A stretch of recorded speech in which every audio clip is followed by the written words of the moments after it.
The morning Maeve Dawson arrived in Coldwater Hollow, she was carrying a canvas bag that had seen better decades, wearing a coat 2 sizes too large for her frame, and already being stared at by people who had made up their minds about her before she'd set foot off the stage. She was not what they expected. She knew that. She'd known it since she was 12 years old, and her aunt had patted her hand with that particular brand of pity that people reserve for girls they don't believe will amount to much. Maeve was heavy-set, broad through the shoulders, with hands that were already calloused from years of work on her family's failed farm. Her hair was brown and unremarkable. Her face was plain in the way that people call plain when they mean they can't find anything to say.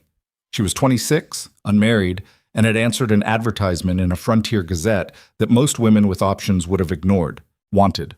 A wife willing to endure mountain living. Must be hardy. No softness required. Inquire at the Coldwater Hollow Post. R. Hale. No softness required. She had clipped that advertisement and read it 6 times before writing back.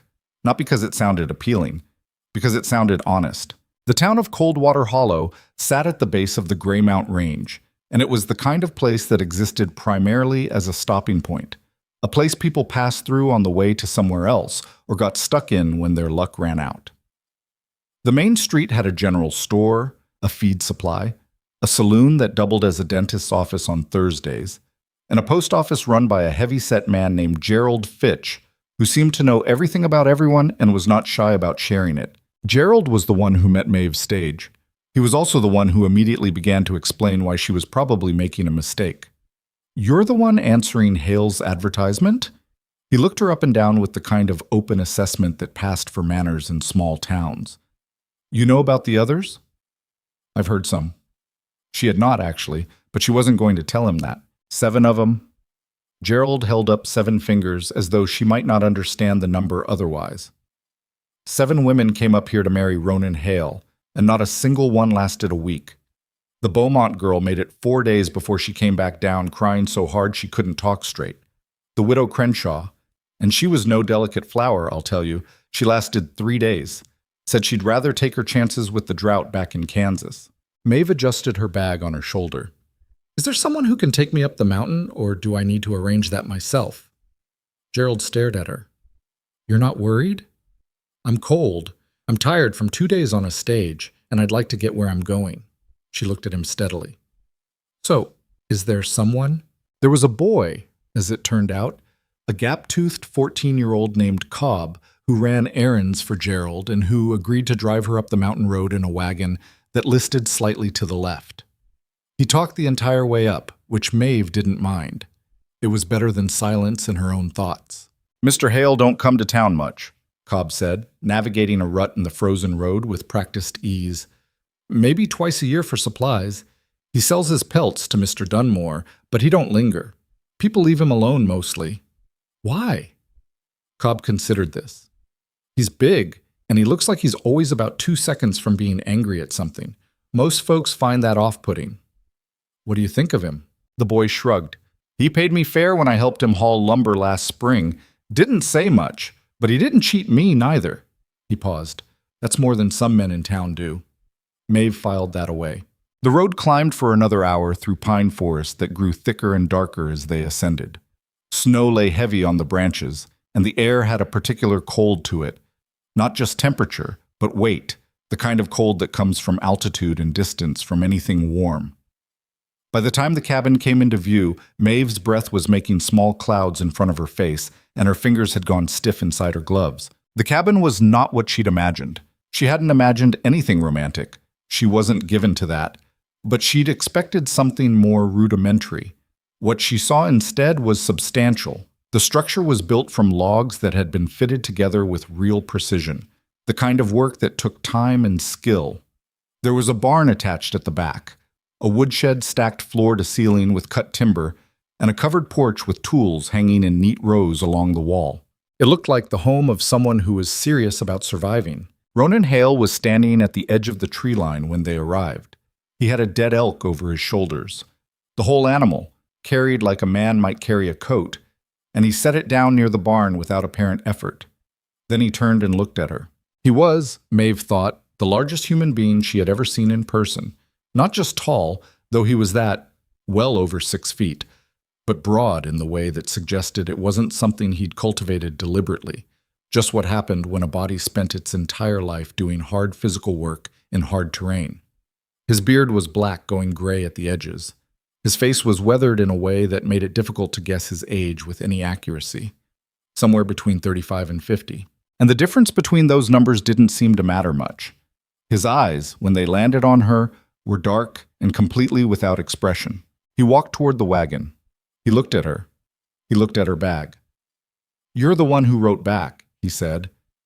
It wasn't a question, but she answered it anyway. "Maeve Dawson." "Yes." A long pause. He was assessing her the way she'd been assessed all her life. For size, for usefulness, for what she might cost versus what she might return. She'd learned a long time ago not to flinch during that kind of inventory. "You're not what I expected," he said. "Most people aren't." Something shifted in his expression. Not quite amusement, but something adjacent to it, gone before it could be confirmed. He reached up and took her bag from the wagon bed without asking, turned, and walked toward the cabin. "Come on then," he said over his shoulder. Cobb gave her a look that she interpreted as good luck, and I'm sorry in advance, clicked his horse forward, and started back down the mountain. But the inside of the cabin was as functional as the outside. There was a main room with a stone fireplace that took up most of one wall, a table, 2 chairs, shelves stocked with provisions, and a workbench covered in trapping equipment. Everything was in its place. Nothing was decorative. The floor was swept clean. She noticed that immediately. A man living alone up here, and the floor was swept. He set her bag down near the door to a second room. "That's where you'll sleep. There's extra blankets in the chest." She looked around. "Where do you sleep?" "Out here." He nodded toward a narrow cot against the far wall, half hidden behind a hanging skin. She nodded. "All right." He looked at her again with that evaluating expression. "The others," he said, and stopped. "The 7, she said. His jaw tightened slightly. They had ideas about what it would be, what I would be. He paused. "This is what it is. There's no ease to it. There's no romance to it. There's work every day from before light to after dark. There's cold that gets into your bones. The nearest help is 2 hours down that road, and in winter the road can go impassable for days. I understand that. I don't think you do. Not yet." He pulled off his coat and hung it by the door. "But you'll have a chance to find out." "That's all I'm asking for," she said. "A chance." He didn't respond to that. He went back outside to deal with the elk. Pause. The first 3 days she thought he was trying to break her. He didn't say it. He wasn't the kind of man who said things directly when he could demonstrate them instead. But she could feel the design behind what he was doing. Assigning her tasks that were heavy enough to challenge a man, watching to see if she would complain or slow down or ask for accommodations. She didn't. The first morning he handed her an axe before she'd finished her coffee and told her the woodpile needed splitting.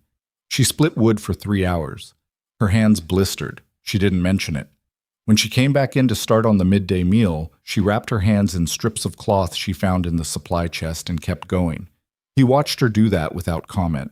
The second day he took her out to check the trap lines, a circuit of perhaps 8 miles through terrain that alternated between dense pine forest and exposed ridgeline, where the wind came off the peaks with genuine viciousness. He set a pace that she had to work to maintain. She maintained it.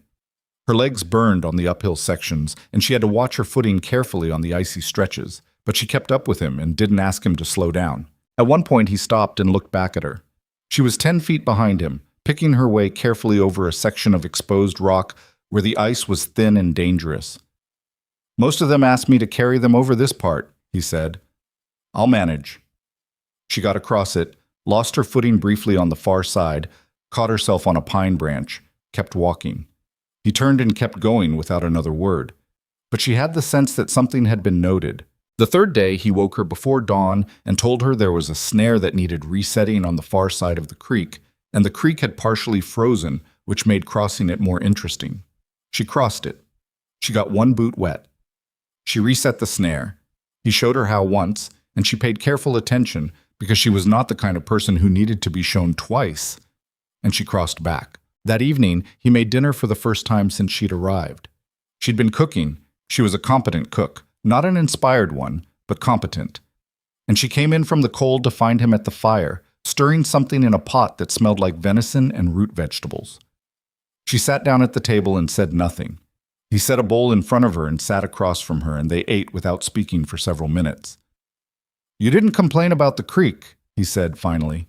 "Would it have helped?" He looked at her steadily. "No." "Then I didn't see the point." He ate another few spoonfuls. The others always had a reason why something was too hard, or why it wasn't what they expected, or why they deserved different circumstances. He said it without particular heat, more like he was reporting a fact. One of them cried for 2 days straight when she found out there was no separate bathing room. Maeve glanced at the cabin around them.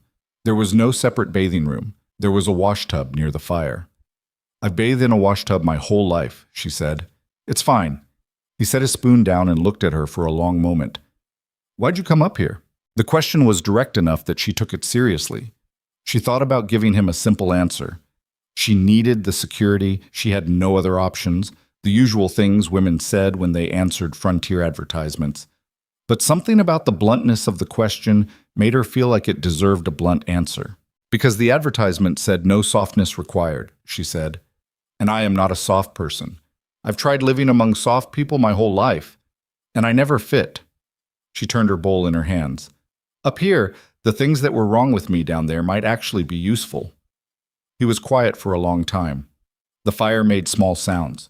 Outside, the wind was starting up, moving through the pines in long, low sweeps. "What do they think is wrong with you?" he asked.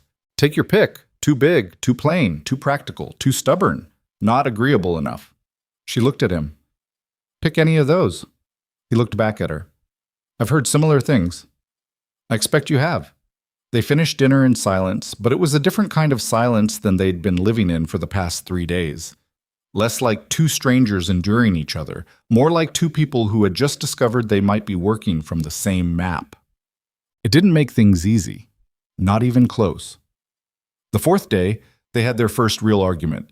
It started over the drying rack for the pelts, which Maeve had reorganized while Ronan was out checking the far line. She'd done it because the arrangement he had was inefficient. The skins weren't getting even air circulation, and she could see a couple of them had developed a faint musty smell at the edges that meant they'd start degrading soon. She didn't think about whether she should ask first. She just fixed it. He came back in the afternoon and stopped in the doorway of the barn and looked at the rearranged rack with an expression that went through several stages quickly. She was outside splitting more wood, and she saw him come out with his hands on his hips. "Who told you to touch the pelts?" he said. She set down the axe. "Nobody." "That's my work. That's my livelihood. You don't touch it without asking." They were starting to turn, 2 of them on the right side. "I know how to cure my own hides. The air circulation was wrong." She kept her voice even, though it cost her something. "I wasn't criticizing your trapping.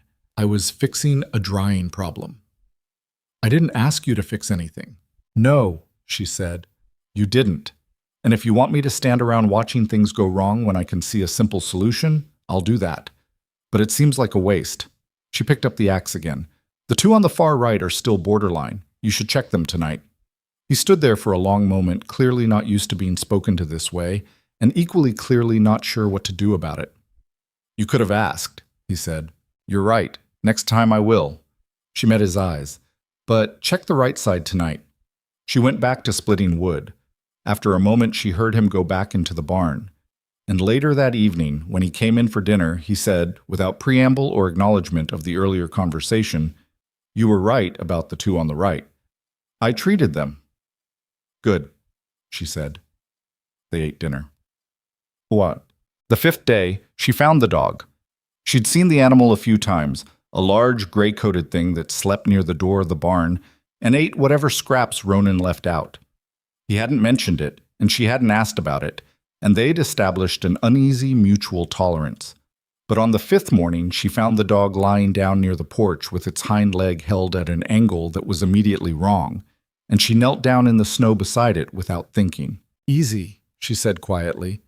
"Let me see." The dog regarded her with the particular wariness of an animal that was in pain and wasn't sure if more pain was coming. She ran her hands carefully along the leg, and the dog flinched sharply when she got to the lower section. She felt carefully. Not broken. She was fairly sure of that. But something wrong with the joint. She looked up to find Ronan standing over her, having appeared without her noticing. "What happened?" she asked. "I don't know. She was fine yesterday." He was looking at the dog with an expression she hadn't seen on him before. Something underneath the usual flatness. Something that looked almost like worry. "What's her name?" A pause. "Drift." "It's not broken. I think she's twisted the joint somehow. Slipped on the ice, maybe." Maeve ran her hand along the dog's side carefully. "She needs rest and warmth, and we should wrap it to keep the joint still. You have any strips of leather? Soft ones?" He brought her what she needed without asking questions, which surprised her. She worked carefully, and Drift bore the handling with a kind of stoic patience that reminded Maeve of old farm horses she'd known, animals that understood being handled and had learned to endure it. When she was done, she picked the dog up. Drift was big, maybe 60 pounds, and Maeve carried her without significant difficulty and brought her inside to lie near the fire. Ronan watched all of this from the doorway. "She can't stay inside," he said. "She's a working animal. She can stay inside until the joint heals, 3 or 4 days." She settled Drift near the hearth, and the dog put her head down inside. "Then she goes back to the barn. I decide what happens in this cabin." "You decide everything," Maeve said, straightening up and turning to face him. "I'm not arguing that. But she'll heal faster inside, and you need her functional. So for once, practical concerns and kindness happen to be pointing in the same direction." She held his gaze. "Let her stay." He looked at the dog. He looked at Maeve. His jaw moved slightly in that way she was starting to recognize, working something out, measuring something. 4 days, he said. 4 days, she agreed. "Who made that?" What she hadn't counted on was how much the dog would change the atmosphere of the cabin. Drift, it turned out, had a personality that was completely at odds with the man who owned her. Where Ronan was silent and contained, the dog, once she'd been in the warmth for a few hours and the pain had dulled enough, was quietly communicative, following Maeve around the cabin with her wrapped leg, watching her work, occasionally leaning against her leg in that particular way dogs have of suggesting company without demanding it. And Ronan, Maeve noticed, spoke to the dog. Not much, and not in any way you could call effusive, but when he came in from outside and Drift's tail moved in greeting, he'd say something quiet. "There she is," or "Easy now, don't get up," in a voice that was entirely different from the voice he used with people. Softer around the edges, less defended. On the second evening of the dog's indoor convalescence, Maeve was mending a tear in her heavy wool skirt by the fire, and Drift was lying between them with her head on her paws, and Ronan said without looking up from the trap mechanism he was repairing, "She came with the cabin." Maeve looked up. "The dog?" "Previous owner left her when he sold, said she was too old to make the trip." He turned a small piece of metal between his fingers. "She was 4. "That's not old." "No." He set the piece down and picked up another. "She's been up here 5 years now." Maeve looked at Drift. The dog's ears moved slightly at the sound of conversation. "She seems to like the fire." "She always has. I don't usually let her in." A pause. "She's a working animal." "So you said." Another pause. "She slept inside the first winter I was here, when it got below 0. He said it like he was making a confession about something mildly embarrassing. The barn wasn't finished yet. Maeve almost smiled. She kept her eyes on her mending. "That was practical." "Yes." The fire crackled. The wind had come up outside, moving through the pines in that sweeping way that made the cabin feel more enclosed, more separate from the world below. "Why did the others leave?" Maeve asked. She'd been wanting to ask it since Gerald at the post office, but she'd been waiting for the right moment, or the right version of him. He was quiet long enough that she thought he wasn't going to answer. "Different reasons," he said finally. "Some of them couldn't handle the work. Some of them couldn't handle the quiet. One of them, the third one, I think, she just sat down in the main room on the 3rd day and said she wanted to go home." He set his tools down. "I didn't try to stop any of them." "Did you want to?" He thought about that. "No. If they couldn't stay, I didn't want them here." He looked at the fire. "What I want is someone who stays because they choose to, not because they have nowhere else to go.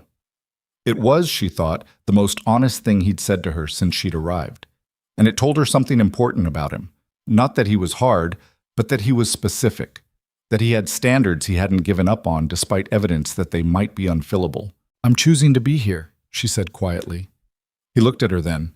Not the evaluating look, not the flat, unreadable expression she'd grown accustomed to. Something more direct than either of those. "I'm starting to see that," he said. Drift moved her tail once, twice, without lifting her head, as if she'd been listening to the whole conversation and had made her own assessment. Outside, the wind lifted and dropped and lifted again. Snow was starting. She could hear it against the window, that particular whisper of early snowfall, quiet and without interruption. Inside, the fire was warm. Maeve bent her head back to her mending, and Ronan picked up his work again, and the cabin held the two of them in the way that spaces sometimes do when they've been waiting to feel inhabited. Not just occupied, but actually lived in, the way a home is supposed to feel when there are at least two people in it who have decided, each in their own way, to stay. Drift's leg healed in 5 days, not 4. Ronan didn't say anything about the extra day. He just watched the dog limp back out to the barn on the 5th morning with something that might have been relief, and then went about his business as though nothing had been conceded. Maeve noticed. She didn't mention it either. That was the rhythm they were developing. A language made mostly of things not said, of observations made and filed away without comment. It wasn't warmth, not exactly, but it was something.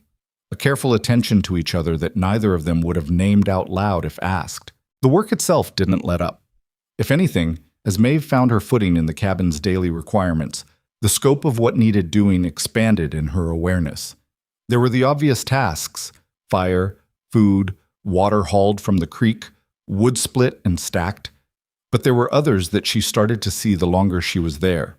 The leather on 2 of the harnesses in the barn had dried and cracked and needed oiling before it failed at an inconvenient moment. The seam on the canvas that covered the woodpile had opened up along one side and was letting in moisture. A section of chinking between logs on the north wall had loosened, letting in a thin but persistent draft that would matter considerably more when the temperature dropped further. She fixed these things as she found them, not announcing them, not asking for acknowledgement. It was simply the way she'd always worked. You saw what needed doing, and you did it, because waiting for someone to tell you to was a kind of helplessness she'd never been able to abide. Ronan noticed. She knew he noticed because he was the kind of man who noticed things. The angle of snow accumulation on the roof, the way Drift's ears moved before a weather change, the slight hesitation in a trap spring that meant it needed adjustment. A man like that didn't miss the fact that his harnesses had been conditioned or his woodpile cover had been restitched. He just didn't say anything about it for nearly a week. Then one morning she was up on a section of fence near the barn, replacing a rail that had rotted through, and she heard him come out of the cabin and stop. "I was going to do that," he said. "I know." She fitted the new rail into place and tested it with her weight. "It's done now." A long pause. "You went into the lumber stack. The pieces on the left end are dry enough to use. The ones on the right still need another few months." She climbed down from the fence. "I didn't touch the right side." He was looking at the fence with an expression she still found difficult to read. Not quite irritation, not quite approval, somewhere in the territory between those two things that didn't have a clean name. "You could ask," he said, "before you do things." "I know I could." She picked up the tools she'd borrowed and looked at him squarely. "But you're gone most of the morning on the lines. Things need doing while you're out. If I stop and wait for permission every time I see something that needs fixing, half of what needs doing won't get done." She paused. "If you want me to work differently, tell me how." He stood there. The wind moved through his hair. He never wore a hat, which was the kind of detail that baffled her given how cold it was. And he had his arms crossed over his chest. "You're not what I expected," he said again. He'd said it when she arrived, and the way he said it now was different. Less observation, more something that had been confirmed over time. "You mentioned that." "I mean it differently now." She waited. "The others wanted to change things," he said. "The way I lived, what the cabin should look like, what I should wear to come into town, what I should say to people and how." He looked out toward the tree line. "You're changing things too. But you're changing things that need changing. There's a difference. It was close to a compliment coming from him, the closest thing to one she'd heard. She turned it over for a moment. "I'm not trying to change you," she said. "I'm trying to make the place work better. Those aren't the same thing." He looked at her for a moment longer, then nodded once, the short, conclusive kind of nod that she was learning meant a subject was closed, and went back inside. She stood by the fence in the cold for another moment, feeling something she couldn't quite name. Not victory, not exactly, but something adjacent to it, the sense of ground held. The argument that nearly undid everything came at the end of her third week. It started with the supply list. Ronan had told her he was planning to go down to Coldwater Hollow the following week for the monthly supply run. He laid out on the table what he intended to purchase, a list he'd clearly been running through in his head for years, almost certainly unchanged, and she looked at it and made a mistake. She suggested additions. Not dramatically, she wasn't trying to be provocative, but she'd spent 3 weeks learning what was in the cabin stores and what was being used and at what rate, and she could see that his list was optimized for a man living alone, and that the quantities of certain things, flour, salt pork, the dried beans, were going to come up short before the next supply run if they were feeding 2 people. She also noted carefully that there was no medicine to speak of. A small tin of salve, some strips of cloth for bandaging. That was it. "You don't have anything for fever," she said. "Or for a bad cut that goes wrong. Nothing for—" "I've been doing supply runs for 8 years, he said. "For one person. I know how many people I'm supplying for." "Then you know your quantities are short." She wasn't trying to be sharp about it, but she also wasn't going to be apologetic about arithmetic. "If we both eat through winter on this, we'll be running low on flour by February. I know how to manage supplies." "I'm sure you do. I'm saying the numbers are different now." She looked at him across the table. "That's not an argument, it's just arithmetic." His jaw tightened. "You've been here 3 weeks." "I know. 3 weeks, and you're telling me how to run my household. I'm telling you the flour supply is short. That's a different thing." She held her ground, even though something in his expression was making it clear that she was pressing on something more than just a supply list. "What am I missing?" "You're not missing anything." He pushed back from the table. "You're right about the quantities. I'll adjust the order." Then he put on his coat and went outside, even though there was no particular reason to go outside right then, and she heard him splitting wood, more wood than they needed, for the next 2 hours. She sat at the table after he'd gone and put her hands flat on the surface and made herself think clearly about what had just happened. The problem wasn't the flour. She knew that. The problem was something older than her, something that had been building in him for years in a space where no one had ever pushed back on anything, because everyone who might have pushed back had already left. She'd been right. She was also certain that being right wasn't sufficient. When he came back in that evening, she was finishing dinner, a venison stew that she'd learned to make with the particular combination of dried herbs he kept, which she'd worked out by trial and error over 2 weeks. And she said, without turning from the fire, "I should have asked about the list instead of just telling you what was wrong with it." A long silence behind her. "You weren't wrong about what was wrong with it," he said. "I know, but I could have said it differently." She turned and looked at him. He was still in his coat, standing by the door with his arms at his sides, and there was something in his posture that she recognized. The particular exhaustion of someone who'd been carrying something alone for a very long time and hadn't noticed the weight until just now. "You've been running this place by yourself for 8 years. You don't need someone walking in and redlining your work." He pulled off his coat. "No," he said. "I need someone who'll tell me when the flour's going to run short." He hung the coat up. "It's just—" He stopped. "It's a lot of things at once," she said quietly. He looked at her. "Yes." They ate dinner. The stew was good. She knew it was good. And he had 2 bowls of it and didn't say that either, but she'd stopped needing him to. He started teaching her to shoot the following week. She hadn't asked for it. She knew how to handle a rifle.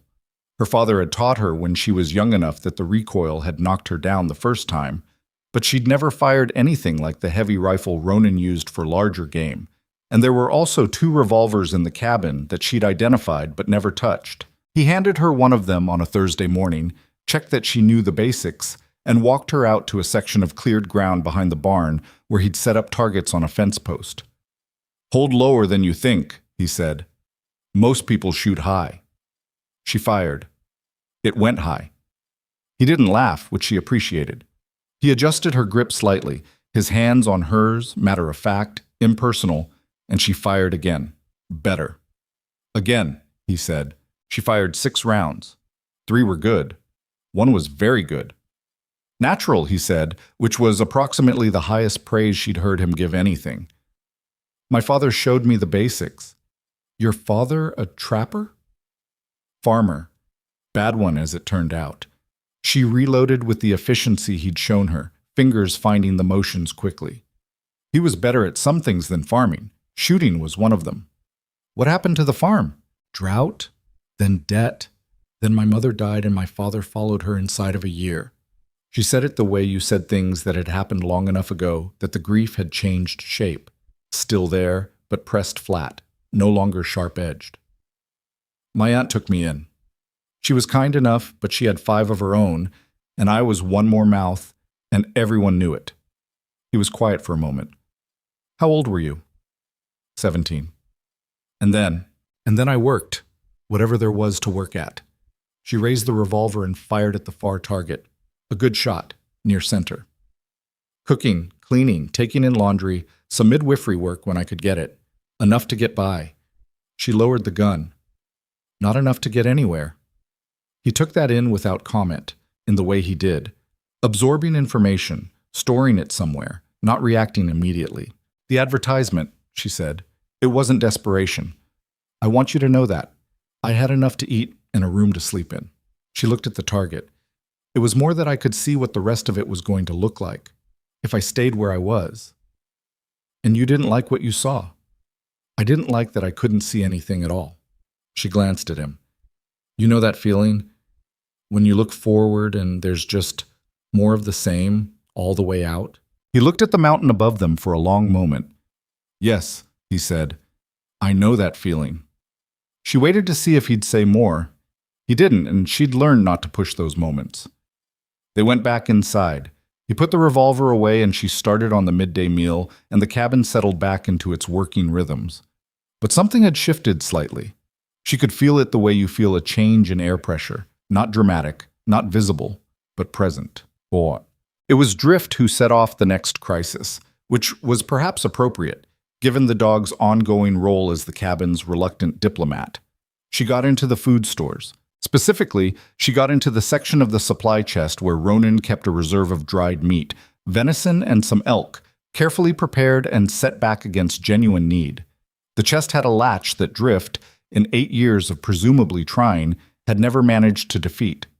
She defeated it one night in the second week of November, and by morning she had consumed approximately 4 days' worth of reserve provisions. Ronan discovered it first. Maeve woke to the sound of his voice, not shouting, which somehow made it worse, because she could hear the controlled quality of the anger, the effort it was taking to keep it in check, saying the dog's name with a tone that made Drift retreat to the corner of the barn with her tail between her legs. Maeve came out and looked at the chest and looked at Ronan and said, She figured out the latch.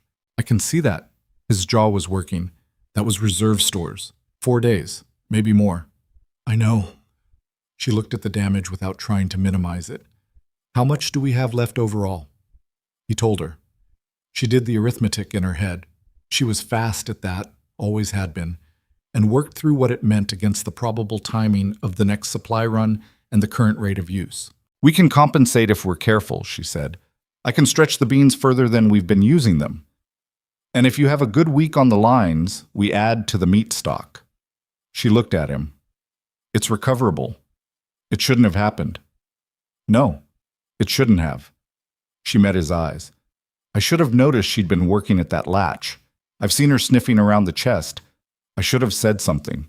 He blinked.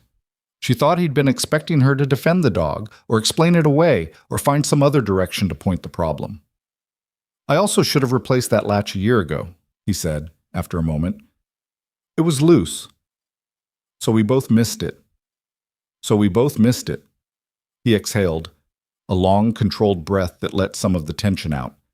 She stays in the barn at night from here on. That's fair. Maeve looked over at Drift, who was watching them from the barn door with an expression of profound moral uncertainty. She knows she did wrong. Look at her. He looked.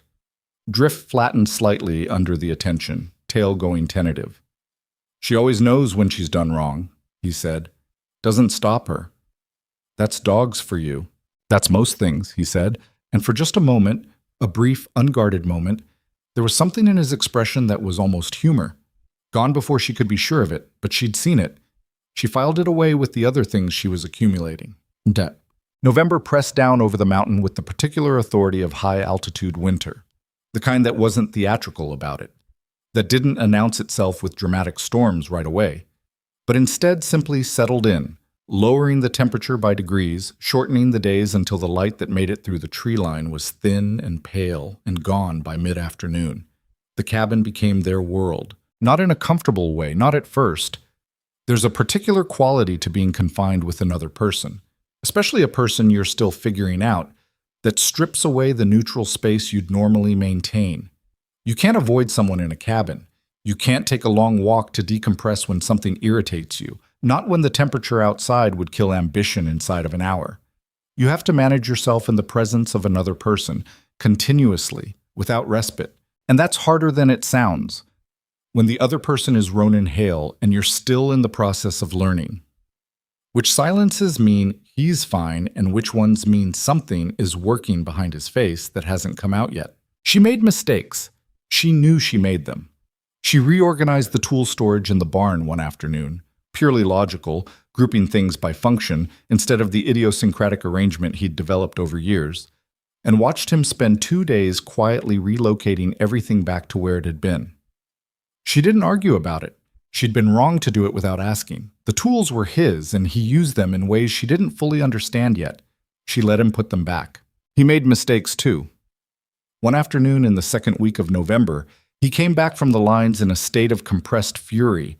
A snare had been sprung by something large, and he'd lost the catch, which had apparently happened twice that week. And he walked into the cabin and said something to her about the salt pork being overcooked that was wholly disproportionate to the actual situation. She'd stood there and taken it and then said, very quietly, "That's about the snare, not the meat." He'd stopped. He'd looked at her. He'd said, "Yes," and then gone back outside and come back in 20 minutes later and sat down at the table and said nothing about the salt pork at all. It wasn't an apology, but it was the closest thing to one she was going to get that evening, and she'd found, somewhat to her surprise, that it was enough. What she was learning, slowly, in increments, the way you learn a new terrain by walking it repeatedly, was that Ronan Hale's emotional life happened mostly underground. He felt things. She was increasingly certain of that. But he'd spent so long in solitude that the expressions and language of feeling had atrophied. He didn't know how to name things that were happening inside him, so he didn't name them. He responded to the world in practical terms, in actions, in the way he checked on her after a long day on the lines, with a question about whether she'd eaten rather than any inquiry into how she was feeling. It would have driven some women to distraction. She understood that. But she'd grown up among people who showed love through work rather than words. Her father checking on the animals before he slept, her aunt mending her coat without being asked. And she was fluent in that language even if she couldn't always translate it in the moment. One evening in mid-November, she looked up from the trap mechanism she was helping him repair. He'd started showing her the maintenance work, which she'd taken to with the same focused attention she gave everything. And she said, "Tell me something about this mountain, something you like about it." He looked up from the piece he was working on. "What?" "Something you like. There has to be something, or you wouldn't be here." He thought about it for what seemed like a long time, long enough that she started to wonder if he was going to answer. "November light," he said finally. "The way it comes through the pines in the morning. There's about 40 minutes, right after dawn, where it comes in at an angle and everything looks—" He stopped, turned the piece in his hands. "Different. Quieter than the rest of the day." She thought about that. "I've seen it. From the porch. Most people don't notice it. What about the women who came before?" He set the piece down. "They didn't get up that early." "You did." "I'm always up before light." "I know." She'd noticed that in the first week, that he was awake and had the fire built before she emerged from her room, without fail, without ever making noise about it. The November light is the reason you're here? Not the only one. He picked up the piece again. But it's one of them. She looked back at her own work. I've been watching the mountains to the north in the afternoons. The way the shadow moves across them when the sun drops. I didn't expect to find that beautiful, up here. He didn't respond, but she felt his attention shift toward her for a moment before returning to his work. They sat like that for another hour, side by side at the table in the firelight, working on separate pieces of the same mechanism, and Maeve thought, carefully, without assigning it more weight than it could bear yet, that this was the closest thing to peace she'd felt in years. Not happiness, exactly. The situation was too unresolved for happiness, and she was too practical to confuse comfort with resolution. But something. The specific quiet of being in a place where you were not pretending to be something you weren't, where the work you did was real and the ground under your feet was solid and the person across from you was, whatever else he might be, completely genuine. She could work with genuine. Drift scratched at the barn door in the dark outside, then went quiet. The fire had burned down to deep red coals. Ronan got up and added wood to it without being asked, the way he did every evening, and the new wood caught, and the light in the cabin shifted and warmed. Outside, the temperature was dropping again. The season was pressing further in. The mountain held them both in its cold, impartial way, testing, always testing, not because it meant anything by it, but simply because that was what the mountain did. And Maeve stayed. That was what she kept coming back to, in the private accounting she did of each day before sleep. Not whether things were easy. They weren't. Not whether she was certain of anything. She wasn't. Just the fact of staying, which had seemed simple when she'd made the decision and turned out to be the most complex thing she'd ever done. Renewed each morning in the cold before dawn, and each evening when the fire burned down and she was still there, still choosing it, still not running. She was still there. The blizzard came without much warning. That wasn't unusual for the Greymount Range.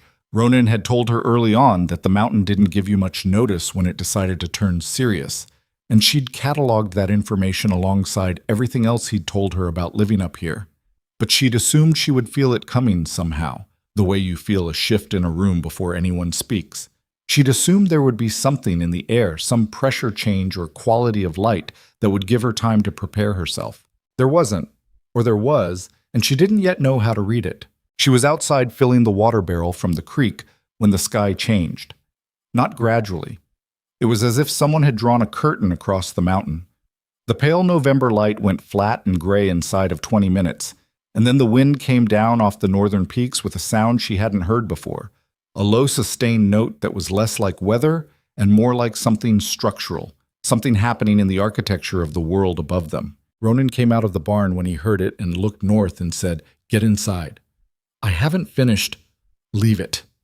He was already moving, unhooking Drift's tether and sending the dog toward the cabin with a sharp hand signal. "Leave it and get inside now." She left it. The snow started before they'd gotten the cabin door fully closed behind them.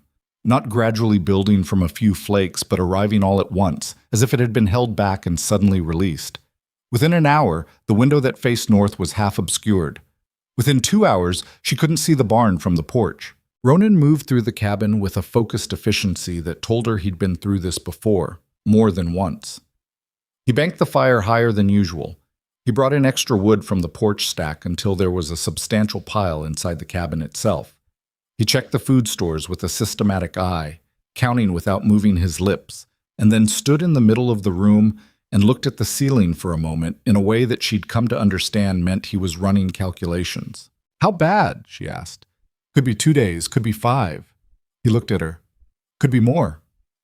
"Have you been through worse?" "Yes." He didn't elaborate immediately, but then added, 3 winters ago, 8 days, I'd underestimated the stores." "What happened?" "I ate less." He said it simply, without drama. "Made it through." She looked at what they had. She was good at this kind of accounting. She'd done it her whole life in various forms, stretching small amounts of everything to cover distances larger than they were meant to cover. Her mind moved through the calculations quickly and arrived somewhere that wasn't comfortable. "We're not in a bad position," she said carefully. He read her tone. "But we should be thoughtful about portions from the first day. Not desperate about it, just thoughtful." "Agreed." He went to the window and looked out at nothing visible. The creek will be inaccessible. Snow will pack on the roof. I'll need to clear it if it goes past a foot, or we risk the structure. He turned back. I'll be going out in this. I need you to keep the fire regardless of anything else. I understand. The fire goes out, we're in trouble. Everything else comes after the fire. I said I understand. He nodded.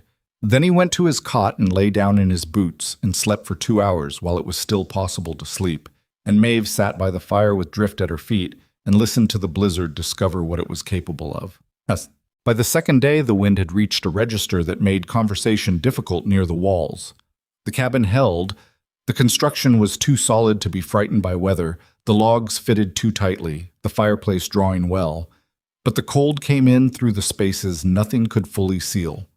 Under the door, through the flue when the wind angled a certain way, through the north wall where the chinking had been redone but not yet fully cured. Not enough to be dangerous with the fire going, but enough to be felt. A persistent reminder that the warmth they had was something they were maintaining against opposition. Ronan went out the first morning to clear the roof. She watched him from the window, or watched where she knew he was, because the snow made visibility almost nothing, and she tracked the sounds of him working above her head, the scrape of the wooden board he used to push snow off the pitched surface, and she kept the fire exactly as he'd specified. Obese body. He came back in with ice in his beard and his hands gone the color of raw meat. She had water hot, not boiling, because that was wrong for cold-damaged hands. She knew that from her aunt's neighbor losing 2 fingers to bad rewarming one winter when she was 10, and she made him hold his hands over the steam and then wrap them in the warmed cloth she'd had ready. He let her do it without argument, which told her how cold he was. Is the roof clear? She asked. For now. He flexed his fingers carefully. I'll need to go up again if it keeps coming. When did you last eat? A pause that was slightly too long. This morning. That was 8 hours ago. She stood up and went to the pot she'd had going. Sit down. I'm not hungry. That's not relevant. She filled a bowl and put it in front of him and sat back down across the table and waited. He looked at the bowl. He looked at her. He picked up the spoon. They ate together in the sound of the blizzard, and the stew was thin. She'd made it intentionally thinner than usual, the first of the adjustments she'd already started making, but he didn't comment on it. That was the second day. The third day was the longest. Ronan went out twice to check the roof and the barn and came back both times in worse shape than when he'd left. Not dramatically worse, not frostbite or injury, but the accumulated cold of multiple exposures was taking its toll in the way she could see in the set of his shoulders, the slightly slower quality of his movements. He was burning more energy than he was taking in, and the stores were answering for it. She'd been watching the food carefully from the first hour. She knew the state of things better than she'd told him. By a margin she'd judged he didn't need to think about yet. The hunting was obviously impossible in this, the trap lines buried and inaccessible, and what they had was what they had until the storm broke. She was managing it. What managing it looked like, in practice, was her portion of each meal becoming slightly smaller by degree, small enough that he wouldn't notice if he wasn't paying close attention, large enough that she was eating something and not simply starving herself in a way that would make her useless. She wasn't being noble about it. She was being practical. He was doing the physical work outside. He needed the fuel. She was managing the interior, which required less of it. Drift was also a calculation. The dog needed feeding, and Drift was not the kind of animal you could underfeed significantly without impacting her ability to function. And she was also a specific warmth against the cold when she leaned against Maeve's legs in the evening. On the third evening, Ronan sat down across from her with his own bowl. She'd made sure his was a full portion, and looked at what she was eating. That's not the same amount as mine, he said. I'm not as hungry. You've been up since before me and you hauled water from the melt barrel and kept the fire all day. His eyes were steady on her. You're hungry. I'm fine. Maeve. It's sensible, Ronan. She kept her voice flat and practical, because that was the ground she could hold. You're going outside multiple times a day in that. You need more than I do right now. When the storm breaks, we'll even out. He was quiet for a moment. How long have you been doing this? 2 days. 2. He set his spoon down. Why didn't you say the stores were that tight? They're not that tight. Not yet. I'm being preventive. She looked at him directly. There's a difference between a genuine shortage and a managed one. I'm managing. He looked at her. Then he took half the contents of his bowl and transferred them to hers without saying anything. And when she started to object, he said, "Don't." Just that. Don't. She ate the food. The argument she'd been forming went away, not because he'd ordered it away, but because the look on his face had something in it she'd never seen there before. Something that cracked the managed surface of him, not much, just enough to see that something underneath it had been affected by what she'd been doing, that it had mattered to him in a way he didn't have the vocabulary for. So she ate the food, and he ate what was left in his bowl, and they didn't discuss it further. It was the fourth night that broke something open between them, and it happened in the ordinary way that important things often did, without warning, without design, between one moment and the next. The fire had burned low, and she was adding wood to it, kneeling by the hearth, when she heard him behind her. Maeve. She looked back. He was sitting on the edge of his cot, elbows on his knees, looking at his hands. He hadn't lit the lamp, so the only light was from the fire, and it made the shadows in the cabin deep and shifting. "I need to tell you something," he said. She sat back on her heels and waited. He was quiet for long enough that she began to think he'd changed his mind, that whatever door had been close to opening was closing again. She'd seen it happen before. He'd start towards something, feel the exposure, pull back. "The first winter I was up here," he said, "I almost didn't make it. Not from the cold. From—" He stopped. Tried again. "I had everything I needed, technically. Enough food, enough wood. The cabin was sound." He looked at the fire. "But there was one stretch in February, about 3 weeks, where I didn't speak out loud to anything, not even the dog. I just stopped, and I started to realize I didn't particularly mind whether I kept going or not.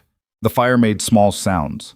Drift was asleep near the door, and her breathing was the only other thing in the room." "What changed?" Maeve asked. "A fox." He looked slightly uncomfortable saying it. "There was a red fox that started coming to the south side of the cabin every morning around the same time. Just sitting there. I'd look out and she'd be there, and then she'd leave. I started getting up to look for her." He turned his hands over. "Which meant I was getting up. Which meant I was doing the other things you do when you get up. And by the time she stopped coming in March, I was back. Whatever that means." Maeve looked at him carefully. "You've been alone a long time. 12 years on this mountain." He said it without self-pity, just as a fact that had its own weight. "I came up here after. It doesn't matter. I came up here and I built the cabin and I learned the lines and it was enough. For a long time it was enough. And then it wasn't." He was quiet. "The advertisement," she said. "Yes." He looked at the fire. "But I didn't know how to—" He moved his hand slightly, a gesture that meant something he didn't have a word for. "All those women. I kept thinking the problem was the women, that I hadn't found the right one. But after the 5th or 6th one left, I started to wonder if it was me. If I'd been alone long enough that I'd become something people couldn't live with." "You're not easy to live with," she said honestly. Something in his face shifted. "No. But difficult isn't the same as impossible." She held his gaze. "You think I'm easy to live with?" A long pause. Then quietly, "No. I reorganized your barn tools without asking. I told you your supply list was wrong the first time I saw it. I gave your dog half my food ration without mentioning it to you, and then tried to tell you I wasn't hungry." She ticked these things off without drama. "I'm stubborn, and I make decisions without consulting you, and I have very specific opinions about how drying racks should be arranged. You're also the first person in 12 years who fixed my harnesses without being asked," he said, "and who noticed the coyote prints on the east line before I did, and who sat with me in a blizzard and didn't once suggest that we should have been somewhere else." She had no answer for that. She felt it somewhere in the chest, the specific place where things land when they're true. "I don't know what this is," he said. He said it carefully, like a man who has spent a long time making sure his words were accurate before he released them. "I don't have a name for it, but I know I didn't want you to leave from about the 4th day. And I've been afraid to say that because the ones before you, I didn't care when they left. And the fact that I cared with you felt like something that could be used against me." "By who?" "By you. By circumstance." He looked at her. By myself, if you left anyway. The fire had caught fully now, throwing good heat across the room. Outside, the blizzard was doing what it had been doing for 4 days, pressing down on the mountain with that blind, methodical force. But the cabin was holding, the way it had been built to hold. And inside it, the two of them were sitting in the warmth. And something had changed in the air between them. Something had been said that couldn't be unsaid. And Maeve sat with that for a moment before she responded. "I'm not going anywhere," she said. "I told you that when I arrived, and I'm telling you again now. I'm not leaving this mountain. You don't have to stay just because—" "Ronan," she kept her voice quiet and direct. "I'm not staying because I have to. I stopped doing things because I had to when I was 17 years old." She looked at him steadily. "I'm staying because this is where I want to be. Because the work here is real work. Because the land is worth something. Because Drift has started sleeping on my feet when she thinks I'm cold." She paused. "And because you are the most difficult, most genuine, most infuriating person I have ever met, and I find I'm interested in finding out what you are the rest of the way." He looked at her for a long time without speaking. "That's a strange thing to say to someone," he said finally. "Yes," she agreed. "It is." Another silence. And then, slow and deliberate, the way he did everything that mattered, he said, "I'm interested in finding out what you are the rest of the way, too." It wasn't a declaration. It wasn't the kind of thing that gets said in stories when people finally understand each other. It was just two people in a cabin in a blizzard, saying approximately what they meant to each other for the first time, with all the awkwardness and imprecision that actually entails. Drift woke up briefly, looked at both of them, and went back to sleep. Well, the storm broke on the morning of the 6th day. Not suddenly. There was no single moment when it stopped. It was more like the mountain loosening a grip slowly, the wind dropping in increments, the snow coming lighter and then lighter still, and then finally not at all. She woke before dawn to a silence that was complete in a way the last 5 days hadn't been, and she lay still for a moment just listening to it. When she came out of her room, Ronan was already at the window. "It's done?" she asked. "Yes." She came to stand beside him. The world outside had been remade. Everything she'd known the layout of, the barn, the woodshed, the fence line, the path to the creek, was either gone or altered, buried, or drifted into new shapes. The pine trees wore several feet of snow on every branch. The sky was the particular blue that comes after a heavy storm, hard and clear and almost violently bright. "It's beautiful," she said. She hadn't meant to say it. "Yes." He said it simply, looking at the same thing she was looking at. "It is." They stood there for a moment longer than was strictly necessary, both of them at the window, looking at the mountain they'd survived together. Then he said, "I'll start on the path to the barn." And she said, "I'll get the fire back up and start breakfast." And they moved apart to their respective work. And the day began the way days do after storms, with the slow, methodical business of returning things to order, clearing away what had been deposited, reassessing what had changed. The damage inventory was manageable. One section of the fence near the barn had given under the snow load, and they'd need to cut several fallen branches that had come down near the woodshed, and the water barrel had cracked in the cold and would need replacing. Nothing catastrophic. Nothing the two of them couldn't address. But the stores were lower than she'd wanted. Not dangerous. She'd managed close enough to that line that she knew what dangerous looked like, and this wasn't it. But the margin was thin enough that they'd need to be deliberate about the next few weeks before the supply run could happen. She said this to Ronan at breakfast, laying it out plainly, and he listened and nodded and said he'd push to get down to Coldwater Hollow sooner than planned. "The road will be impassable for at least a week," she said. "I know, but after a week I think it opens up." He looked at his coffee. "I'll go alone. Faster." "Or I go with you." He looked up. "It's not that I don't trust you to buy the right things," she said. "I just haven't been to town since I arrived." Something crossed his face that she thought might have been the beginning of discomfort. "Gerald talks," he said. "I know. Cobb told me on the way up. He'll have things to say about you, about us." He seemed to be picking his words with some care. "People down there have opinions about what I've done. The women who came and left. They have ideas about what that means." "I imagine they do." She held her coffee cup in both hands. "What do you want to do about that?" I don't want you to have to. He stopped, started again. You don't deserve to walk into that. She looked at him for a moment, at the discomfort on his face.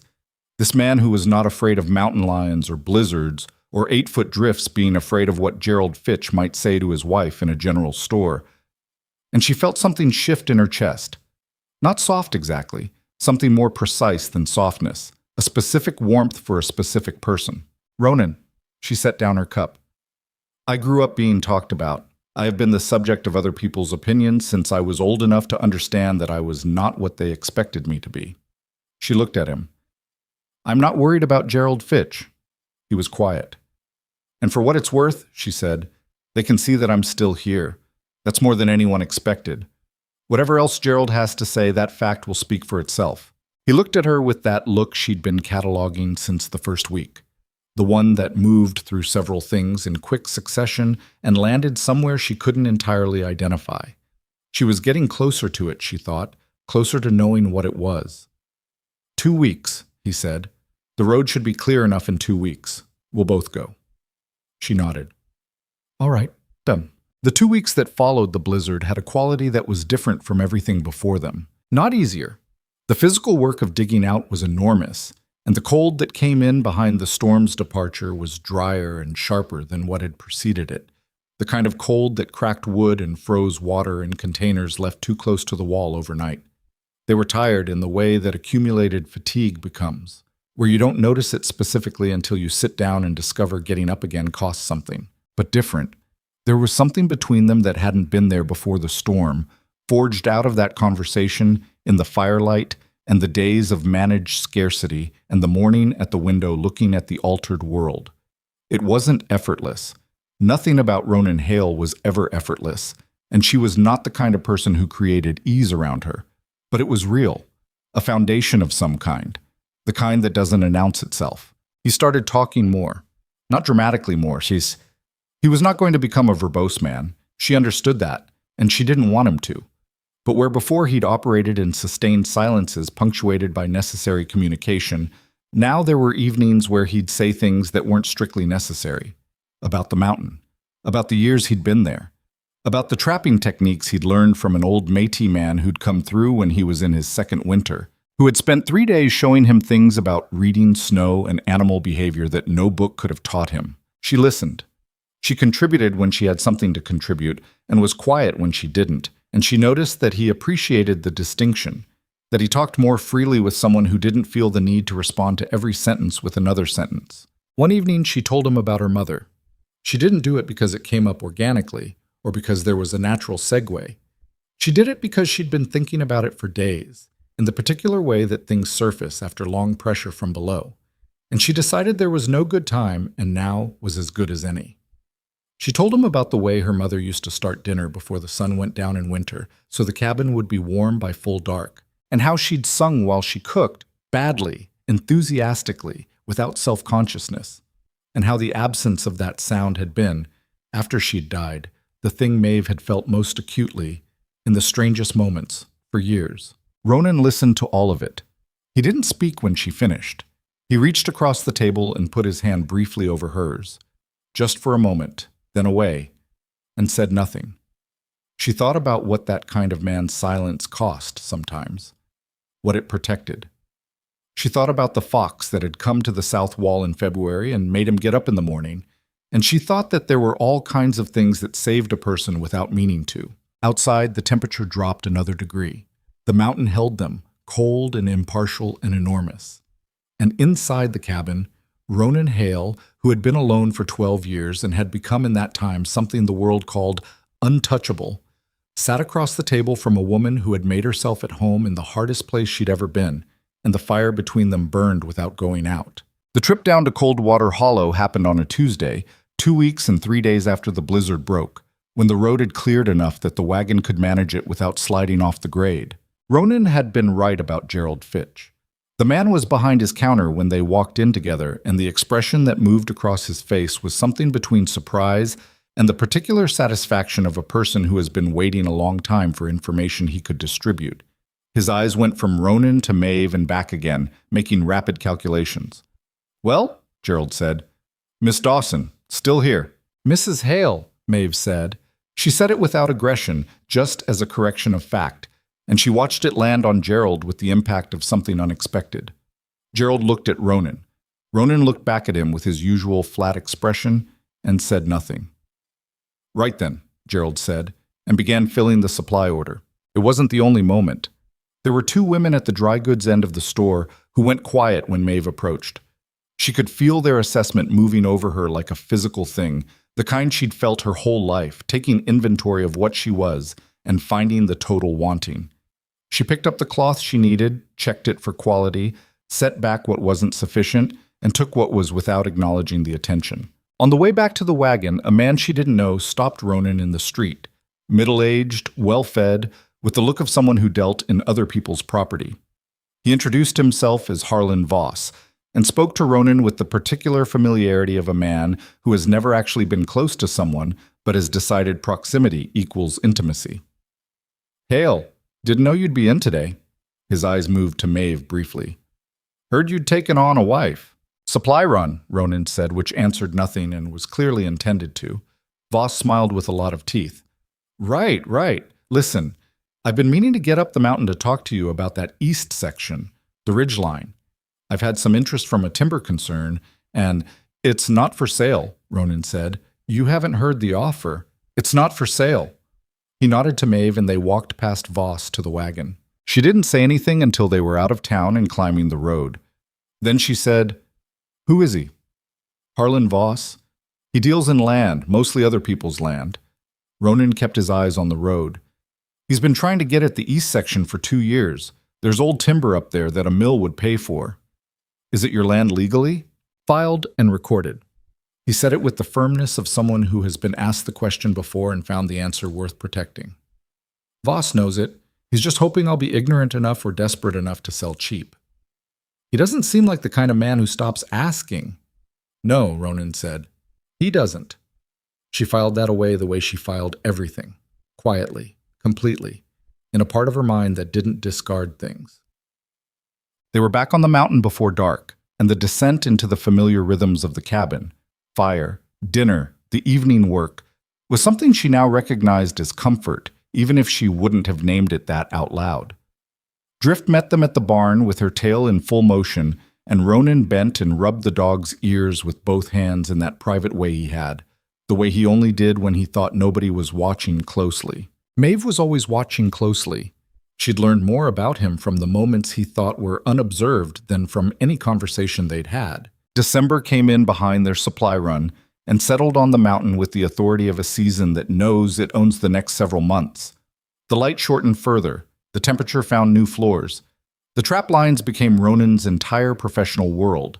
He was out on them every day that weather allowed, working a circuit that she now understood in some detail, and the cabin became her domain in a way that felt earned rather than assigned. She was good at the cabin.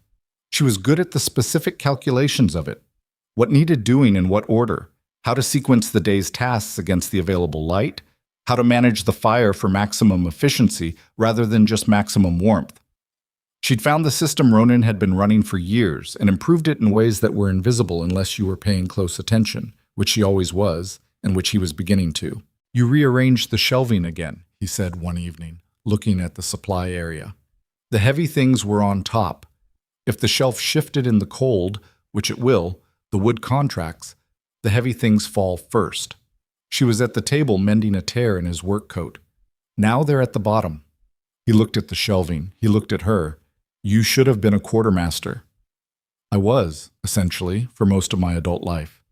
She drew the needle through carefully. "Just unpaid." He sat down across from her and picked up the trap mechanism he'd been working on for the past week. A complex piece that had been giving him trouble in the cold, the spring action slowing down below a certain temperature. She'd watched him work on it for 3 evenings without offering anything, because she didn't know the mechanism well enough to have an opinion worth offering. But tonight she'd been thinking about it. "What if the spring material is the problem?" she said. He looked up. "If the metal is contracting in the cold and losing tension, would a different coil thickness help? Or is that not how it works?" He was quiet for a moment, looking at the piece in his hands. "It's how it works." He turned it over. "The problem is getting the right material this far from a proper smith." Could Dunmore order it? He could. 3 months out, probably. Then order it now and use what you have until spring. She went back to her mending. Not a solution, but a plan. He looked at her for a moment. That's exactly right, he said, which coming from him was significant, and they both knew it, and neither remarked on it. It was Cobb who first brought word about the Greer outfit. He came up the mountain in the second week of December, ostensibly delivering a package that Dunmore had sent up with the boy, rather than wait for Ronan's next trip down. And he sat at their table and drank the coffee Maeve gave him and said, in the way he had of burying important things in ordinary conversation, "There's men been coming through Coldwater, asking about properties up the mountain. Who owns what? Whether people are alone up here?" Ronan's expression didn't change, but Maeve noticed his hand stilled on his coffee cup. "What men?" "4 of them. Maybe 5. They came in with Silas Greer. You know him? He runs a crew out of the Pelton Valley. They do work." Cobb seemed to be choosing the word carefully. The kind of work people hire out when they don't want to do it themselves and don't want to explain it after. "What kind of work specifically?" Maeve said. Cobb looked at her and then at Ronan, reading something in Ronan's steadiness that seemed to confirm he could speak plainly. "They take things," he said. "Sometimes the things are goods. Sometimes the things are property that someone else wants purchased cheap after the current owner has been persuaded to sell." The name Harlan Voss moved through Maeve's mind like a stone dropping into still water. "When were they in town?" Ronan asked. 4 days ago. They asked Gerald about who was on the mountain roads. Gerald told them." Cobb's expression suggested what he thought of Gerald. "He didn't think he was doing harm. He just talked." A pause. "I thought you should know." After Cobb left, Ronan stood at the window for a long time. Maeve cleaned up the coffee cups and waited. She'd learned the specific quality of his silences well enough to know this one was working something through, not shut down. "Voss," she said finally. "Probably. He didn't turn from the window. He's done it before, I think. 2 homesteaders on the South Slope sold out 3 years ago for almost nothing. People said they'd just had enough of the mountain. But one of them, an older man named Pitcher, he told Dunmore before he left that men had come in the night and done considerable damage to his barn and livestock." He paused. "Nobody followed up on it officially. Because there's no law up here. The nearest marshal is in Grantfield, 2 days' ride." He turned from the window. "By the time anyone got here, whatever happened would have happened." She stood in the middle of the cabin and thought about this plainly, without panic, the way she thought about supply shortages and damaged harnesses and blizzards. It was a problem with specific dimensions. Problems with specific dimensions had solutions, or at least responses. "They'll come at night," she said. "That's how these things work." "Yes?" "And they'll expect to find one man alone." He looked at her. Something moved in his expression. "They don't know about you," she said. "Or if they do, they don't think it changes anything." "Maeve, I'm not leaving the mountain." She said it in the same voice she'd used when she'd told him she wasn't leaving back in the cabin during the blizzard, and the flatness in it left no room for argument. "So we can talk about what we do when they come, or we can have a conversation about whether I leave that I'm not going to agree to. Which one do you want to have?" He looked at her for a long moment. Then he exhaled through his nose and said, "Sit down." They sat. He laid it out practically. The cabin's approaches, the sight lines from the porch and the window, where cover existed in the yard and where it didn't. He knew the terrain around the cabin in complete detail, in the way you know ground you've walked for years in every season, and she listened carefully and asked questions where the picture wasn't clear. "The east approach from the tree line," she said. "How far from the cabin?" 40 yards, maybe less in the dark, and you can't watch the tree line and the road at the same time from the porch." "No." "Then we need 2 positions." She looked at him. "Not 1. He was quiet for a moment. "You understand what I'm saying they'll do if they get in here?" "I understand. I'm not talking about the property. Ronan's." She held his gaze. "I understand what you're saying. I'm not pretending it isn't serious. I'm saying that running doesn't help, and we're better positioned here than anywhere we could go." She paused. "I know how to shoot. You've seen me shoot. I'm not going to be useless." He didn't like it. She could see that clearly. He didn't like the idea of her in a position of risk, which was something new enough in his behavior toward her that she noticed it with a separate part of her mind while the practical part kept working. "The rifle," he said finally. "You'll take the rifle in position at the north window. I'll be on the porch. And if they come from both sides at once, then we adapt." He looked at her. "That's all you can ever do." "I know," she said. "I've been adapting my whole life." "Well, they didn't come the first night, or the second, or the third. The waiting was its own kind of labor. She slept lightly. She'd always been a light sleeper, another thing that had been called a flaw in her before she'd understood it was an asset. And she kept the rifle where she could reach it, and she lay in the dark listening to the mountain sounds, until she knew the difference between the wind in the east pines and the sound of something moving beneath it. On the fourth night, Drift told her, the dog had been allowed back inside after dark since the blizzard, an adjustment that had happened without either of them formally acknowledging it, and she was asleep near the fire when she raised her head with the quick, complete alertness of an animal who has heard something specific. Her ears oriented northwest. Her body went still. Maeve was off her cot and at the door before Drift stood up. She knocked twice on the wall that separated her room from the main cabin, the signal they'd agreed on, and heard Ronan's immediate movement in response. By the time she was at the north window with the rifle, he was at the porch door, and Drift was on her feet and silent, watching the wall with focused intensity. Nothing for 3 minutes.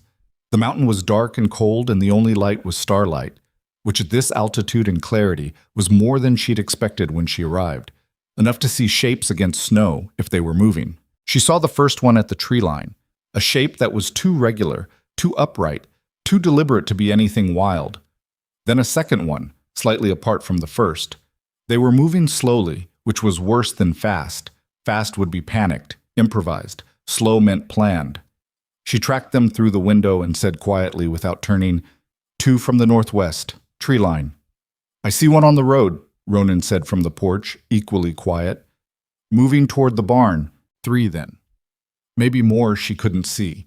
The ones from the tree line were taking their time, using the snow shadow and the ground cover to close the distance. They were competent in the dark. She could give them that. But they didn't know the north window was occupied, and they were moving toward the barn thinking that was where they needed to be, which meant she had a vantage they hadn't accounted for. She heard the one on the road before she saw him clearly. A man's boot against frozen ground, careless because he thought he was dealing with one sleeping person. He was heading toward the barn door with something in his hand. She couldn't see what. "The one on the road has something," she said. "I know." Ronan's voice was steady. "Wait." She waited. The 2 from the tree line had closed to about 25 yards from the cabin and had stopped, watching for a signal from the one on the road, coordinating. That told her something. They had a plan, which meant they'd done this before, which meant they weren't going to be deterred by a single shot and a raised voice. Ronan stepped off the porch into the yard. "Far enough," he said. His voice in the dark had a quality she hadn't heard before. Not the managed quiet of the cabin, but something that came from the part of him that had been built by 12 years of solitude and physical hardship, a sound with real weight in it. The man on the road stopped immediately. The 2 at the tree line froze. "You've got the wrong mountain," Ronan said. He hadn't raised the rifle yet, which she understood. He was giving them the chance to make the smart decision. "Turn around." A long silence. Then a voice from the road, flat and with a valley accent. "We're just looking for shelter?" "Travelers." "No, you're not." Ronan's voice was unhurried. "I know what you are, and I know who sent you. You can tell Voss the answer is still no. You can also tell him that the next time he sends men up this road, I'll come down it myself, and that conversation will be less civil than this one." Another silence. Maeve could see the 2 at the tree line exchanging something. A look, a gesture, an agreement. One of them raised something, and she didn't wait to see what it was. She put her shot through the cabin wall 6 inches to the left of where he was standing. The sound of the rifle inside the cabin was enormous, concussive, filling the space completely. The man at the tree line dove sideways. His companion ran. The one on the road bolted back the way he'd come without looking back. Maeve reloaded. 3 of them running, she said through the window. "You see anyone else?" Ronan was standing in the yard, looking at the tree line. "No." He turned slowly, reading the darkness in every direction. No, I think that's all of them. She stayed at the window for another 10 minutes, watching. Nothing moved that wasn't snow or wind. Drift had come to the window beside her and was watching with her, ears still forward. When she finally stepped back from the window, her hands were shaking. Not badly. Not in a way that would have showed in her grip, but she could feel it now that the moment was past, the body's delayed report of what the mind had been too focused to register. She went out to the porch. Ronan was still there, looking down the road. "You shot first," he said. He was raising something. "I know." He turned to look at her. The starlight was enough to see his face. "I'm not criticizing. I know you're not." She wrapped her arms around herself against the cold. Her coat was on the hook inside. "You had one target on the road, and I had two at the tree line, and one of them was about to make the night considerably worse." "Yes." He looked at her for a moment. "You all right?" "My hands are shaking." "That's normal." "I know it's normal." She looked at him. "Are you all right?" He thought about it seriously, which was the only way he did things. "Yes." A pause. "They'll go back to Voss." "And then what?" "And then Voss decides if it's worth more than the timber." He said it with the flat assessment she recognized. "I don't think it is. He's a businessman, not a... He doesn't want a war. He wants a transaction that goes in his favor. Tonight told him this one won't." "You sound certain." "I'm not certain. I'm reasoning." He looked at the road one more time. "We should stay up the rest of the night." "I know." They went back inside together. Drift came and leaned against Maeve's leg, which by now was the dog's established method of expressing several things at once: comfort, solidarity, and a mild suggestion that it was cold and the fire could be rebuilt if someone felt inclined. Maeve rebuilt the fire. Ronan sat at the table and checked the second revolver and set it within reach and made coffee, because it was going to be a long night, and coffee was the most practical contribution he could make to it. She sat across from him with her rifle within reach and her hands wrapped around the warm cup, and the shaking worked itself out gradually without comment from either of them. "I need to go to Grantfield," he said, somewhere in the middle of the night. "The marshal. Voss has done this before. If there's a record made, officially, it changes his calculus." He looked at the table. "I should have done it 3 years ago, when Pitcher told Dunmore what happened. I didn't because it didn't affect me yet." He paused. "That was wrong." "Yes," she said simply. "It was." He looked at her. "You don't soften things." "Would you want me to?" He thought about it. "No," he said. "I wouldn't." "Then I won't." The fire was strong now, throwing good light across the table. Drift had settled on the floor with her head between her paws, monitoring the room with one open eye. Outside, the mountain was dark and cold and held its usual indifference to what happened on its surface. "The trip to Grantfield," she said. "How long?" 2 days each way in good conditions. This time of year, maybe 3. He looked at her. "You'd be here alone." "I've noticed you think I can't manage alone." "I think you can manage anything," he said, with a directness that was unlike him. No qualifier, no careful framing. "I don't want to leave you." She looked at him across the table in the firelight. It was the 3rd or 4th thing he'd said in the last several weeks that she'd felt somewhere specific in that particular place in the chest. She was accumulating them. "Go to Grantfield," she said. "I'll be here when you get back." He nodded once. They didn't sleep that night. They sat across from each other at the table, taking turns watching the window, drinking coffee that got worse as it sat and reheated, talking in the intermittent way that comes with long hours and no particular urgency, about the cabin, about what would need doing in the spring, about the east section and what the timber up there looked like in summer, about whether the south fence could be extended to give them a larger area for the garden she'd started planning in her head. She hadn't told him about the garden plan yet. She mentioned it now, mostly because it was 3 in the morning and the mind goes where it goes. He listened to her describe it, the size, the layout, what she thought the soil could support at this altitude. And he said, when she finished, "That's more than I've ever tried to grow up here." "I know, but we have the time and the space." She wrapped her hands around her cup. "And I know what I'm doing." "You know what you're doing in most things," he said. "Not all of them." "No," he agreed. "Not all of them. He was looking at her the way he sometimes did at the end of long evenings, directly, without the usual effort to manage the directness.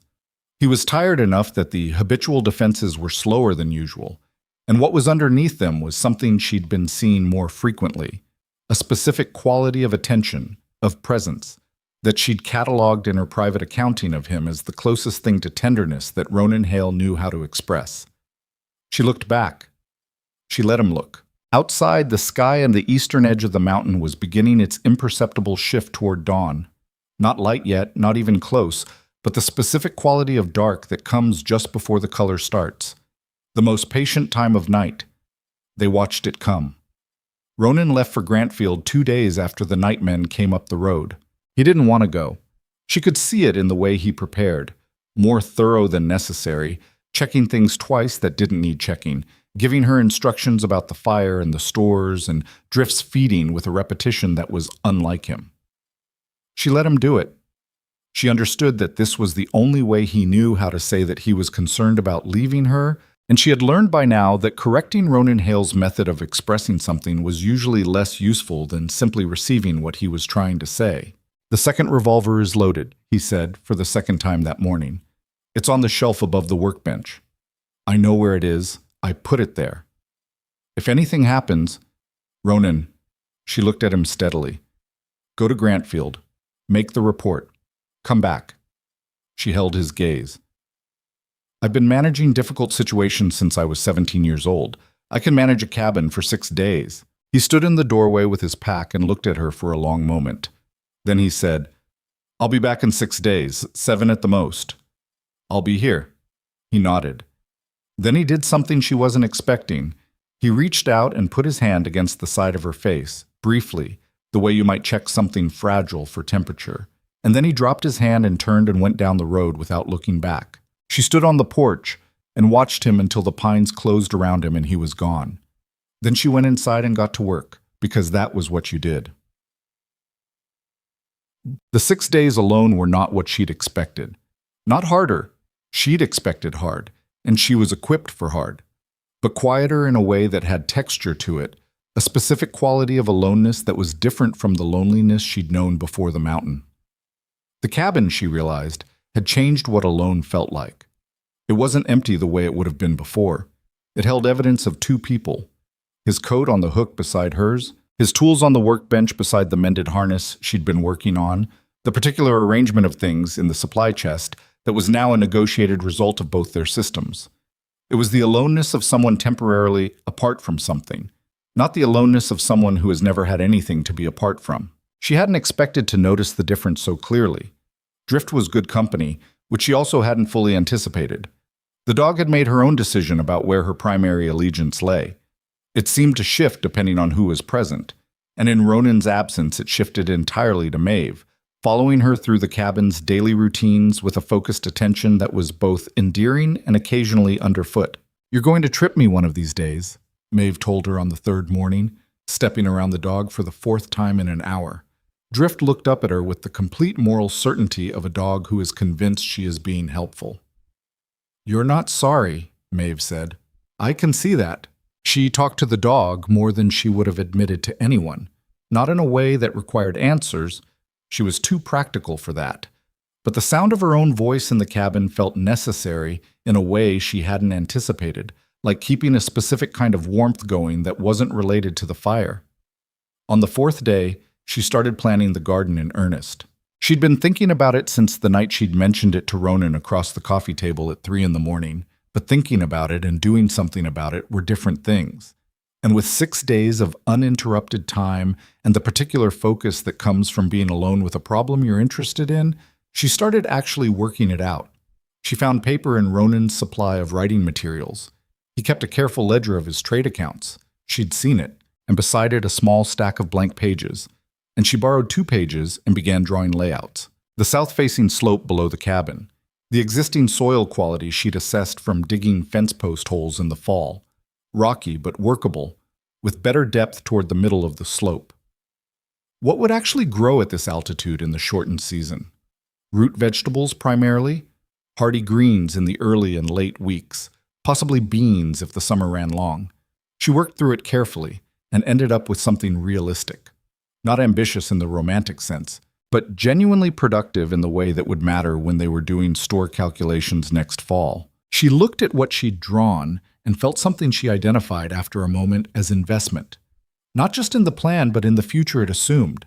A future that included next fall, next summer, next spring. A future on this mountain that she was planning for concretely, in square footage and crop rotation and soil amendment, because that was how you knew something was real to you. Not when you felt it, but when you started organizing your practical life around it. She folded the pages carefully and put them on the workbench where Ronan would see them when he came back. On the 5th day, Cobb came up the mountain again. He arrived mid-afternoon on a horse that looked more confident on the mountain road than the wagon had been, and he came with 2 things: a small package from Dunmore that turned out to be the replacement spring material Ronan had ordered for the trap mechanism, and information. "Voss left Coldwater," Cobb said, sitting at the table with the coffee she'd given him. "Packed up and went south, from what people are saying, day before yesterday." Maeve set her cup down carefully. "Left entirely or just temporarily?" "Looked like entirely. He took a lot with him. His man Teller, the one who manages the property transactions, he went too." Cobb wrapped his hands around his cup. "Gerald thinks Voss heard something about the Grantfield Marshal coming up this way." Ronan went to file a report. "Yes, ma'am. People figured that was it." Cobb looked at her with the direct assessment of a teenager who is more observant than adults give him credit for. That was the smart move. Voss doesn't want official attention. His whole way of working depends on things staying quiet. And when things stop being quiet, he moves on to somewhere else. "That's always been how it is with men like him." Cobb drank his coffee. "There's a homesteader in Pelton Valley already saying he's had approaches about his north property. Voss finds a new place and starts over." Maeve thought about the 2 homesteaders Ronan had mentioned, Pitcher and the other one, who'd sold for almost nothing and left. She thought about what it costs a person to build something in hard terrain over years and then have it taken by someone who never lifted a tool in his life, who simply showed up with men and leverage and the knowledge that there was no law close enough to matter. "The other people up here," she said, "the ones he approached before, did any of them know they could file a report in Grantfield?" Cobb thought about it. "I don't know if they knew they could. Most folks up here, they don't expect the law to help them. It seems too far away." He paused. "Too official, like something that happens to other people." She sat with that for a moment. It was, she thought, the most important part of what Cobb had just told her. Not that Voss had left, but why the system had worked this time when it hadn't before. Ronan had gone. He'd made it official. He'd put his name on a document in a marshal's office, and that document had changed Voss's calculation overnight. People had to know that was available to them. "Next time you're in Coldwater," she said to Cobb, "tell people that the marshal in Grantfield takes reports from mountain residents, that they have the same standing as anyone else." She looked at him. "Can you do that without it seeming like a directive from us?" Cobb grinned. The gap-toothed, quick grin of someone who is better at navigating social situations than he appears. "I can just mention it like I heard it somewhere. People talk about what they hear." "Yes," she said, "they do." Ronan came back on the 7th day, which was 1 day past his outer estimate, and she was at the fence near the barn replacing the rail that had failed before the blizzard. She'd been meaning to get to it for weeks, when she heard the horse on the road. She knew it was him before she could see him. There was something about the particular pace of the horse and the silence around it, no wagon noise, just hoofbeats, that she'd already learned to associate with his returns from the lines. He came out of the tree line and saw her at the fence and stopped the horse. "You're fixing the fence," he said. "You said it needed doing." "I said it in October." "Things take time." She fit the rail into place and tested it. "How was Grantfield?" He dismounted and walked the horse toward the barn, and she fell into step beside him. He looked tired, the sustained tired of cold travel and hard riding, but underneath it there was something that had settled, some quality of resolution she hadn't seen in him when he'd left. "The marshal's name is Aldous Webb," he said. "He's been in the post 18 years. He's heard of Voss." He paused. "He's heard of Voss from 3 other counties." "Then there's a pattern on record." "There is now." Webb is writing to the county offices in 2 of those places to see if there are previous complaints. He led the horse into the barn. He said that with multiple jurisdictions, Voss becomes a different kind of problem for him, the kind that's worth pursuing. He looked at her over the horse's back. Webb is the kind of man who doesn't like loose ends. Good. She leaned against the barn door. Voss left Coldwater 2 days ago. Cobb brought word. Ronan went still for a moment. Then he nodded slowly. He heard what I was doing and decided the cost had changed. That's what Cobb thinks. That's what I think. He'll go somewhere else. He said it without satisfaction, because he wasn't a man who took pleasure in things being partially resolved. He'll do this to someone else. Probably, but Webb knows who he is now. And I talked to Cobb about making sure people in the area know they can file with the marshal. She met his eyes. It's not a complete solution. No. He went back to tending the horse. But it's something. It's the kind of something that compounds, she said. Each person who knows, each record that gets made, it makes the next time harder for him. Men like Voss depend on people not knowing they have options. You take that away, and his whole method gets more difficult. Ronan looked at her across the horse's back again with that look. The direct one, the one that had been getting less guarded since November. You've thought about this carefully, he said. I had 6 days alone and a dog who can't contribute to planning. He almost smiled. She was certain of it this time. The specific movement at the corner of his mouth that she'd learned to read as the thing that happened right before he would have smiled, if he were a man who smiled more freely. Did she keep you company at least? He said. She tripped me twice and slept on my feet every night. Maeve looked down at Drift, who had appeared and was leaning against Ronan's leg with visible relief. I think she missed you. She missed her feeding schedule, he said, but he put his hand on the dog's head while he said it. They had dinner that evening with the ease of people returning to a rhythm they've been away from briefly, not starting over, just resuming. She'd made the venison stew again, the one she'd worked out over the first weeks, and that had become, without discussion, the meal that marked significant days. He ate 2 bowls and didn't say anything about it directly, but he refilled his bowl himself instead of waiting to be offered, which was its own kind of comment. Afterward, she showed him the garden plans. She unfolded the pages and put them on the table and stepped back slightly, because she'd learned that he looked at things better with space to do it without feeling observed. He studied the pages for a long time, longer than was strictly necessary to understand the plan. And she watched him look at her handwriting and her calculations and the careful layout drawing she'd done with the materials available. You drew in the soil amendment notes, he said, based on what I found when I dug the fence posts. The middle section of the slope is better than the edges. I've known that for years. He looked up. I never thought to use it. You were feeding one person. One person can get by on stores and game. She sat down across from him. 2 people need more options. He looked back at the pages. Beans, he said, reading. You think we can grow beans up here? If the summer's average or better. Not a guarantee, but worth trying. She paused.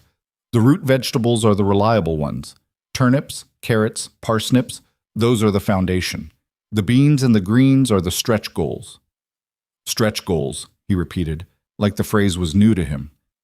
Things you aim for knowing you might not get them, but worth aiming for. He was quiet for a moment. I'm going to need to break the ground before it freezes solid again. That would mean starting in the next few weeks. I know. I've been thinking about that. He looked at her. You've been planning this for months. Since October, roughly. Why didn't you say? Because in October I didn't know if I was going to be here in spring. She said it honestly, without making more of it than it was.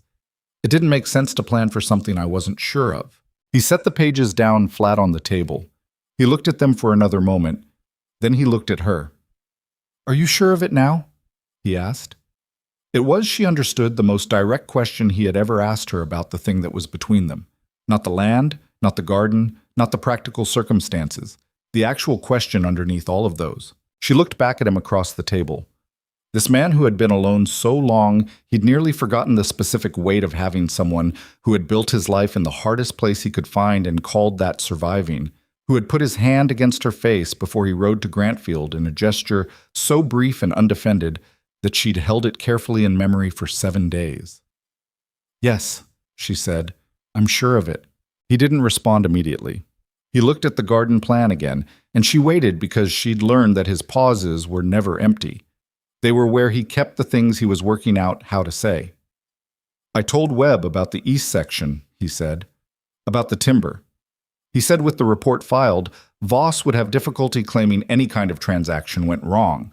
The filing makes the situation," he searched for the word, "visible. Hard to deny." "Good. It's ours," he said. "The whole mountain. It's ours." He'd said ours. She noticed it land in exactly the way it was intended. "Yes," she said. "It is." Well, spring came to the Grey Mount in the way it always did. Not gently, not in a single arrival, but in stages that kept reversing themselves. Warm days followed by cold snaps, the snow retreating and then pushing back in one last assertion before finally, genuinely, losing ground.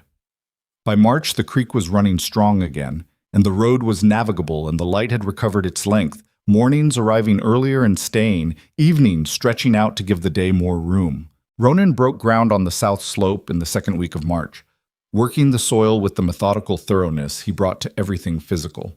Maeve worked beside him. She was stronger than people ever expected, had always been, and she knew how to handle a turning fork from years of farm work that her body remembered even when her mind had moved on to other things. They didn't talk much while they worked. They rarely did during the active parts of the day. Conversation, she had found, was for the fire and the table and the hours between darkness and sleep. Work was for working. That alignment of approach had been, she thought, one of the earliest things that had made the arrangement function when by all prior evidence it should have followed the pattern of the 7 before her. But there was something in working beside someone on land you both intended to keep. Something in the specific shared physical effort that communicated things words didn't get at. She was aware of it that March, in the way you're aware of things you couldn't have articulated before they existed. The particular satisfaction of turning soil with someone who is turning it for the same reasons, toward the same future. On one of those mornings, she stopped and stood upright and looked at the view. From the south slope, you could see a long way, down into the valley where Coldwater Hollow sat, and beyond it to the ranges that stepped back toward the east, blue and gray and white in the distance, going on past where the eye could follow. The sky at altitude had a quality of depth she'd never seen from the valley floor, a particular blue that felt structural rather than decorative. She thought about the woman who had stepped off a stage 4 months ago with a canvas bag and a coat too large for her and been looked at by a town that had already decided what she was. She thought about walking into that general store on a Tuesday and correcting Gerald Fitch on what to call her. She thought about the night men came up the road and the sound of her own rifle in the confined space of the cabin and her hands shaking afterward. The honest physical response to something real. Not performance, not collapse. Just the body accounting for what had happened. She thought about what it means to stay somewhere. Not to endure a place, not to manage it, but to actually stay. To put your effort into it, and your planning into it, and your argument into it, and your sleep into it night after night until the place changes shape around you and becomes something it wasn't before, because you are in it and you were not before. That was the thing she hadn't known how to want when she was younger, because she'd never seen it modeled clearly. Her parents had stayed somewhere, but the somewhere had taken everything they had and given back drought and debt. Her aunt had stayed somewhere, but out of necessity rather than choice. The difference between those things and this was the difference between being held in place and choosing to hold. One is what happens to you, the other is what you do. She had done it. She was still doing it this morning, on this slope, with a turning fork in her hands and a man 10 feet away who had once been the most untouchable person in this part of the frontier, and who last Tuesday had asked her opinion on whether the trapline's northern section was worth maintaining through summer, or whether it would be better redirected, asked her as though her answer was something he intended to use, which it was, because he did. Because that was how they operated now. People are rarely ruined by what they can't handle. They're ruined by what they were never given a chance to try. She believed that. She'd had to believe it for a long time as a private conviction, without evidence, on the strength of nothing but stubbornness and the inability to accept the alternative. And then she'd come up a mountain and been given the hardest possible version of a chance, and she'd found out she'd been right all along. Ronan stopped his work and looked at her. "You've been standing there for 5 minutes." "I know." She looked at him. "I was thinking." About the garden? About everything. She looked at the view again. About how it looked from down there when I arrived, the mountain. She paused. I couldn't see any of this from the stage. He came to stand beside her. He looked at the view without speaking for a moment, in the way he could look at things, completely, without restlessness. What did it look like from down there, he asked. Intimidating. She considered it. Cold. Very far up. She glanced at him. I remember wondering what kind of man would choose to live this far from everything else. What did you conclude? That he was either running from something or running toward something, and that either way there was probably a reason worth understanding. She looked back at the view. I was right about that. He was quiet for a moment. Then, which was it? Running from or running toward? She thought about it seriously because it deserved that. Both, she said finally. I think it was both, and I think I didn't know which one was which until I'd been here long enough to see them separately. He nodded slowly. He was looking at the valley below, at Coldwater Hollow, small and distant, at the roads that led to it and away from it and up toward where they were standing. I was running from, he said, when I came here, entirely. And now? He turned and looked at her. The spring morning light was on his face, and he looked, she thought, different than he had in October. Not younger exactly, but less defended, less compressed, like something had been given room to expand that hadn't had room before. Now I'm staying toward, he said. It was, she thought, as precise a thing as she'd ever heard him say. The letter from Marshall Webb came in April, delivered by Cobb with his usual mixture of errands and information. It was short and official in its language. The complaint filed by R. Hale against H. Voss and affiliated parties had been entered into the county record. Similar complaints from 2 additional jurisdictions had been forwarded and were under review. Voss had been served notice that his activities in the region were under formal observation. Ronan read it twice and set it on the table. It's not a conviction, he said. No. Maeve read it herself. It's a record. It's official notice that someone is watching. She set it down. For someone like Voss, that's significant. He works in the dark. This is light. It won't stop him entirely. Nothing stops men like that entirely. She looked at him. But you made it harder, and you made it possible for other people to do the same. She thought about what Cobb had told her, that he'd been passing along the information about the Grantfield Marshal, that 2 families on the South Slope had already reached out to Webb with their own concerns about property pressure they'd been living with for years. That matters. He was looking at the letter. Pitcher, he said quietly. If I'd done this 3 years ago when Pitcher was still here, you didn't know then what you know now. She said it without softness, but without blame either. That's not the same as choosing not to. It's close to the same. No, she said. It isn't. Choosing not to act when you know is different from not acting when you don't yet understand what acting could accomplish. She looked at him. You know now. You acted. That's what you can do with now. He looked at her for a long moment. You don't let things sit uncomfortably when they could be stated, he said. I've noticed that. I don't mean it as a criticism. I know you don't. She folded the letter carefully and put it in the ledger where he kept the official documents. It's a compliment coming from you. I recognize them now, even in the forms they don't expect to take. The corner of his mouth moved. She had a complete catalog of those small movements now. What they meant, what was behind them, which ones were for her specifically. This one was for her specifically. There is a particular thing that happens when 2 difficult people manage, against probability, to build something functional together. It doesn't happen in a single moment. There is no morning you wake up and the work is finished and the relationship is simple and the hard parts are behind you. What happens instead is more gradual and more durable. You find yourselves, without planning it, making choices that assume the other person. You plan a garden for 2. You adjust a supply list without being asked. You teach someone to shoot not because they need defending, but because you want them to have everything they might need. You come back from a 6-day trip and look for her at the fence before you look at the cabin. That was what had happened on the mountain across the months since the stage had arrived in Coldwater Hollow carrying a woman in an oversized coat who had the particular combination of stubbornness and practicality and willingness to be genuinely known that the most isolated man on the Greymount Range had been waiting for without letting himself believe he was waiting. He told her this in May, not in those words. Ronan Hale's vocabulary for the interior life remained functional rather than poetic, and she loved that about him, that he reached for what was accurate rather than what sounded significant. He said it the way he said everything that mattered, directly, having waited until he was sure of it, without embellishment. They were on the porch in the evening, a habit they'd developed as the weather allowed, sitting outside in the fading light, with coffee and the view. And he said, "I want you to know that I knew from the fourth day that I didn't want you to leave. I told you that before during the blizzard, but I didn't tell you." He stopped, organized himself.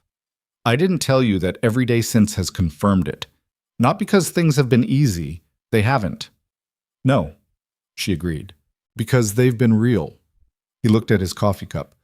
"I've been afraid of real for a long time. It's harder than being alone. Alone is simple." He looked at her. "Real is complicated, and it can go wrong, and you can lose it, and those risks are—" He moved his hand slightly. The gesture she knew meant he was working past the edge of his language. "They're significant risks." "They are," she said, "and I've decided they're worth it." He said it with the firmness of a man who has weighed something carefully and arrived at a position he intends to hold. "I wanted you to know that I've decided that, not because I have to, because it's true." She looked at him for a moment. The evening light was long and horizontal across the mountain, the kind of light he'd told her about in November when she'd asked what he loved about this place. The November light that came through the pines. This was the May version of it, warmer and longer, and without the sharp edges of the cold season, but the same quality underneath. Something particular to this altitude, this place, this specific arrangement of mountain and sky. "I know," she said. "I've known for a while." She looked at the view. "I decided the same thing. A long time before the blizzard, actually." "When?" She thought about it honestly. "The night drift got into the stores and we both said we'd missed the latch." She glanced at him. "Something about that. About both of us being wrong at the same time, and neither of us making more of it than it was." He was quiet for a moment. "That's an unusual thing to point to. Maybe, but it was the first time I thought, this is a person who deals with things as they actually are. Not as he wishes they were, not as he's afraid they are. As they are." She turned her coffee cup in her hands. "That's rarer than most people know." Drift came out of the cabin and arranged herself across both their feet with the serene confidence of an animal who has decided this is her designated spot and intends to occupy it regardless of anyone's preferences. "She's going to do that until it gets cold again," Maeve said. "She does it every spring." He looked down at the dog. "Every year, the moment the weather breaks, she comes back out and acts like she's just invented the concept of porches." "She probably has, in her own mind." He looked at her then. She was watching the dog with the specific expression she had when something amused her. Not a wide expression, nothing broad or performed, just a slight shift around her eyes and the corner of her mouth. He'd been cataloging her expressions the way she'd been cataloging his. She knew that now. It went both ways. It had always gone both ways. "The garden's coming," he said. "I know, I checked this morning. The turnips are the furthest along. The carrots are slower than I'd like. They'll catch up. They usually do." She leaned back in her chair. "The beans are going to be the question. I still don't know about the beans." "Stretch goals," he said.